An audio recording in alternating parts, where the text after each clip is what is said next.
স্বাধীনতা সংগ্রামী বিপ্লবী পরীক্ষিত চন্দ্র মুখোপাধ্যায়ের ৬৮তম মৃত্যুবার্ষিকী উপলক্ষে সম্প্রতি একাডেমির উদ্যোগে আয়োজিত হল পুস্তক প্রকাশ সম্মাননা ও স্মারক আলোচনা অনুষ্ঠান। স্বাধীনতা সংগ্রামের এই মহান বিপ্লবী জীবন ও সংগ্রামের কথা উঠে আসে আলোচনায়। বিশিষ্ট ব্যক্তিত্বদের উপস্থিতিতে তার আদর্শ ও আত্মত্যাগের ওপর আলোকপাত করা হয়েছে। অনুষ্ঠানে প্রকাশিত হয় বিশেষ পুস্তক, যা ভবিষ্যৎ প্রজন্মকে অনুপ্রাণিত করবে। আজ বিপ্লবী পরীক্ষিত চন্দ্র মুখোপাধ্যায় মৃত্যু দিবস হিসেবে আমরা এই দিনটি পালন করলাম। এটা ঠিকই, কিন্তু তাদের মৃত্যু হয় না।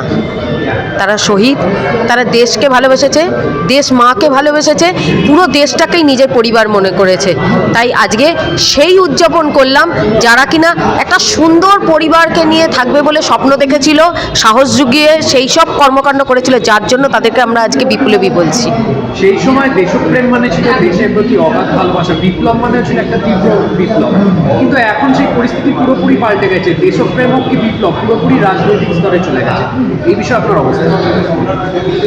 দেখুন, এই রাজনীতির ব্যাপারে তো কিছু বলতে পারবো না, কারণ আমরা সবাই এর পার্ট একটা, এটা ঠিক কথাই। কিন্তু আমাদের ঠাকুরদাদেরকে নিয়ে যে ধরনের কাজ আমরা করে চলেছি বা পরবর্তী প্রজন্মের কাছে সেই রাজনীতিটা তুলে দিতে চাইছি, যে তারা কি ধরনের মানুষ ছিলেন। সে এক সময় ছিল এরকম বলে সবাই গল্প কথা বলে দেয়, সেই সময় কি ফিরিয়ে আনা যায় না? কারণ আমরাও তো তাদেরই বংশধর হিসেবে এগিয়ে যাচ্ছি। সেই সব আমরা বিপ্লবীদের খুঁজে চাইছি। রাজনৈতিক দলগুলি স্বাধীনতা সংগ্রামীদের নিয়েও রাজনীতি করছে, এই বিষয়ে আপনি কি বলতে চান? না, রাজনীতিটা নিয়ে না করাই ভালো, কারণ তাদের জায়গাটা তো কেউ নিতে পারবে না।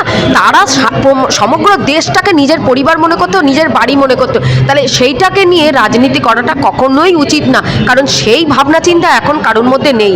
যদি থাকতো তাহলে আমার দেশটা সত্যিই সোনার হয়ে যেত।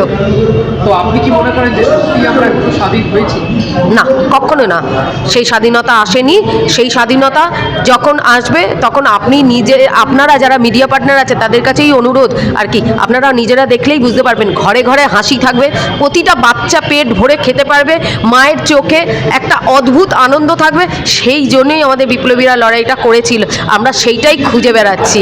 আমার বাচ্চা শুধু দুধে ভাতে থাকবে আর পাশের বাড়ির বাচ্চাটা খাবে না বা তার মানে শান্তিতে থাকতে পারবে না, সেটা স্বাধীনতাও নয়, সেটা সমাজ। বিপ্লবী পরীক্ষিত চন্দ্র মুখোপাধ্যায় আমার দাদু সম্পর্কে, তার ৬৮তম প্রয়াণ দিবস ছিল। সেই নিয়েই আজকে আমরা মহাজাতি সদনে প্রত্যেক বছরের মতো এবছরও তাকে স্মরণ করলাম। বর্তমানে দেশপ্রেম মানে রাজনীতি, কিন্তু সেই সময় দেশপ্রেম মানে ছিল দেশের প্রতি অগাধ ভালোবাসা। এই বিষয়ে আপনার অবস্থান কি?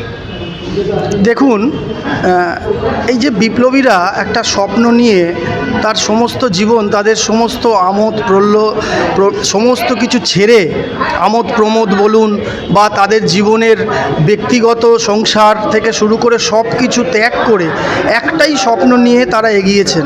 সেটা হলো গিয়ে তার শুধুমাত্র তার নিজের জীবনটা দেশকে স্বাধীন করবে, দেশ মায়ের চরণে তার জীবনটা দিয়ে দিয়েছে। এর সাথে আজকের রাজনীতির কোনো তুলনা হয় বলে আমি মনে করি না। এখন যা প্রতিবাদ বা বিপ্লব বলতে যা বোঝায়, সেই সময় বিপ্লবও আলাদা ছিল। আপনি কি বলতে চান? হ্যাঁ, বিপ্লবের তখন তো একটাই সুর, একটাই গান, একটাই মালা গাঁথা ছিল। তখন দেশকে স্বাধীন করতে হবে, পরাধীন ভারতবর্ষকে ব্রিটিশদের হাত থেকে মুক্ত করতে হবে, তা সে যে কোনো মূল্যেই হোক। আজকে তো প্রত্যেক মানুষের ডিফারেন্ট ইস্যু, প্রত্যেকের আলাদা আলাদা স্বার্থ। তখন এসব কোথায় ছিল? আজকের এই অনুষ্ঠান থেকে আপনি সমাজকে কি বার্তা দিতে চান?